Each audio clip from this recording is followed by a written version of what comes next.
Welcome to the Apple Daily News. This podcast is created by Generative AI. Today is July 11th, 2024, and we have a lot of exciting updates for you. Links to all stories can be found in the episode notes. First up, OpenAI is experiencing a significant board shakeup. Microsoft has withdrawn from its non-voting observer role, and Apple has decided not to take a similar position. This decision comes amidst increased regulatory scrutiny of big tech's investments in AI startups due to concerns about competition. Microsoft's decision was communicated in a letter from its Deputy General Counsel, citing significant progress made by the board. Apple, initially considering an observer role, has now opted out. Instead, OpenAI plans to engage with partners like Microsoft and Apple through regular meetings. The current 8-person voting board includes prominent figures like Sam Altman and Larry Summers. Despite Microsoft's deep financial ties, OpenAI emphasizes its independence as a non-profit organization. In other news, Apple users are holding on to their devices for longer periods. Data from consumer intelligence research partners, HARP, shows that 71% of iPhone owners and 68% of Mac owners reported their previous device was over 2 years old.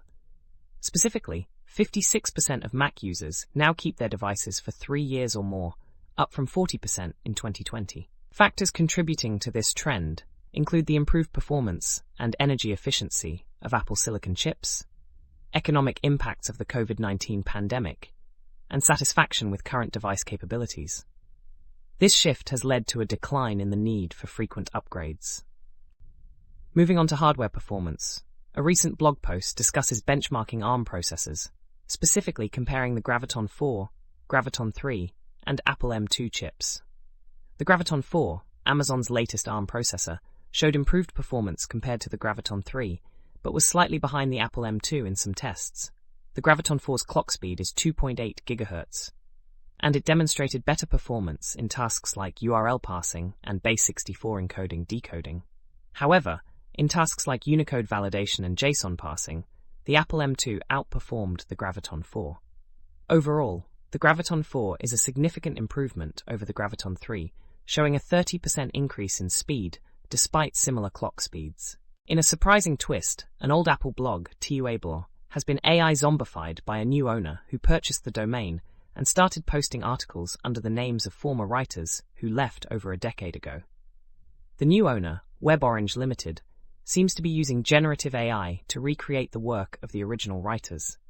The new TUAW website has been accused of plagiarizing content from the original TUAW blog by using AI to rewrite archived posts. Several former TUAW writers have had their names attached to AI-generated content without their consent.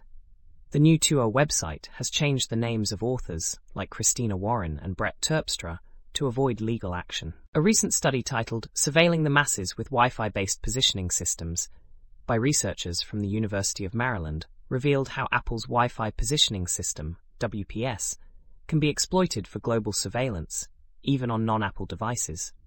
The study highlighted the potential privacy risks for Wi-Fi access point owners and vulnerable populations. Apple's WPS is exceptionally talkative, returning geolocations of nearby BSS-IDs not requested by the client. This openness allowed the researchers to compile a database of 490 million BSS-IDs worldwide, enabling tracking of individuals and groups. Apple has already implemented some privacy measures, and the researchers recommended BSS-ID randomization as a robust defense against WPS tracking. Apple has issued a warning to iPhone users in 98 countries about potential spyware attacks. This is the second alert campaign this year, with the previous one being in April. The warning did not disclose the attackers' identities or specific countries. Apple mentioned that the spyware attacks are likely targeting individuals based on who they are or what they do. The company has been regularly sending these notifications since 2021. Users in India have also received these warnings, with previous incidents involving the Pegasus spyware developed by the NSO Group. Apple, Nvidia, and Microsoft are expected to race to reach $4 trillion market capitalizations this year, according to analyst Dan Ives. Apple's market cap surged after the launch of Apple Intelligence at its Worldwide Developers Conference, reclaiming its position as the world's most valuable company. Nvidia briefly surpassed Apple as the most valuable company last week, driven by strong sales of its GPUs. Ives views Nvidia's GPU chips as the new valuable asset in the tech sector due to the increasing adoption of generative AI technologies. He also predicts Microsoft and Apple will continue to see growth, with Apple potentially reaching a $4 trillion market cap. Apple is reportedly preparing to ship over 90 million iPhone 16 units in 2024 alone, aiming for a 10% growth in shipments compared to the previous model. The company is banking on AI services to drive demand for the new lineup, especially since all iPhone 16 models are expected to include full support for Apple Intelligence. The increase in production may also be influenced by improved sales in China and other compelling features in the iPhone 16 lineup.